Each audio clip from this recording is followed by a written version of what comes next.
Now,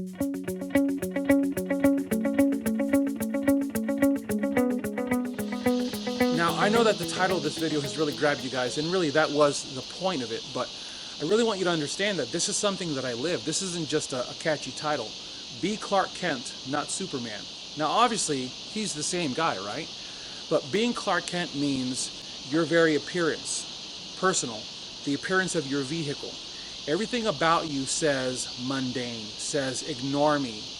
You should be able to walk into a room and have people look at you and then just look away. When I was a police officer, walking into a Walmart in uniform, anyone who's ever been a cop, you understand what I'm talking about right now. You walk into any store, anywhere, in uniform, off shift, you're on your way home, your wife says, I need, milk and eggs. You walk into the store and people are watching you. You cannot hide. You are in Superman mode. But when I stopped being a police officer, I had to completely change everything about who I was. My life then was plate carriers, heavy armor, the whole 9 yards. When I left law enforcement, all of that went away. It was a big shift for me to have to lay those things aside. It was truly liberating, guys, because what it allowed me to do was finally and truly be Clark Kent.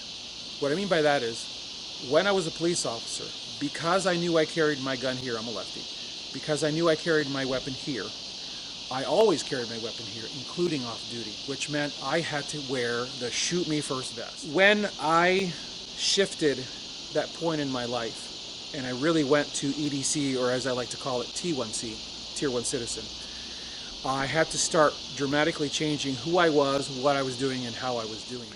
All right, here we go, team.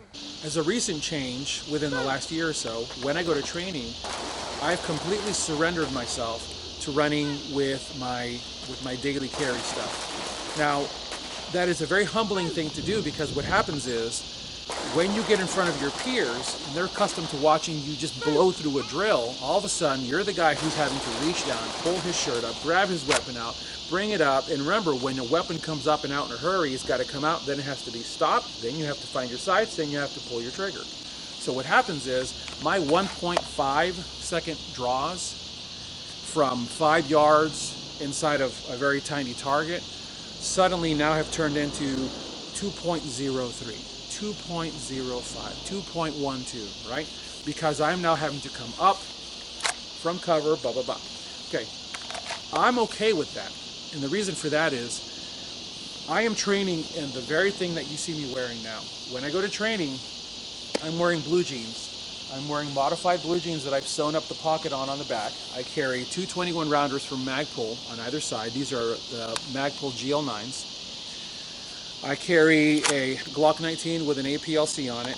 And for this video, guys, I've chosen to wear the biggest holster that I've got to show you that, yes, it is concealable. This is a drop out of sight from Bravo Concealment. It's a light bearing model. The reason I say biggest is whenever you're dealing with light bearing holsters, no matter who makes them, there's going to have to be a certain amount of buffering for that light to get past the opening of the holster. Otherwise, you run the risk of the light getting activated. So the light has to be shielded at a certain degree, and it makes for a very big holster.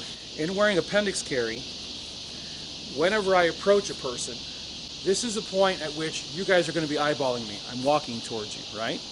Generally speaking, as humans, we don't eyeball one another when we're walking past one another. We eyeball one another when we're walking toward one another. And when I'm walking towards you, guess what you're not seeing? You're not seeing the profile of weaponry and support gear on my belt.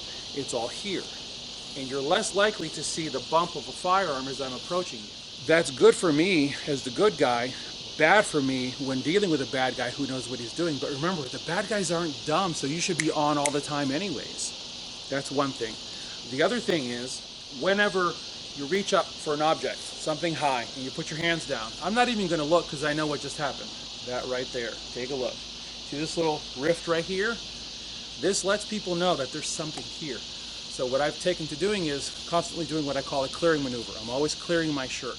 When you're dealing with today's pistols, you're dealing with stippling that tends to grab fabric. So that's why you should always be clearing your shirt whenever you reach up for an object. Put your hands down, straighten out your shirt. And lastly, I would say this. While some of you worry that there's a little bit of printing, and there is, as you can see, there's a bit of printing on what I'm wearing. And that's fine. It's perfectly acceptable. And here's why. In modern day society, we are accustomed to carrying big phones, huge phones. Today's phones are literally turning into tablets. People are accustomed to seeing bumps all the time along people's waistline. You're not going to be eyeballed. You think you are, but you're not.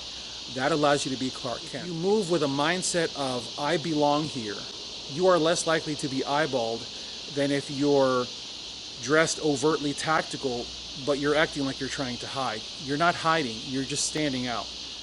So what I say to you one more time is be Clark Kent, not Superman, so that when you walk into a room, people see you coming and then they instantly ignore you once you're in the room.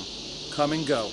The reason for that is, if something happens, you then get to be Superman, and no one will have seen you coming. As always, guys, I thank you for watching. God bless you all. Get those guns out and practice. Have a good one.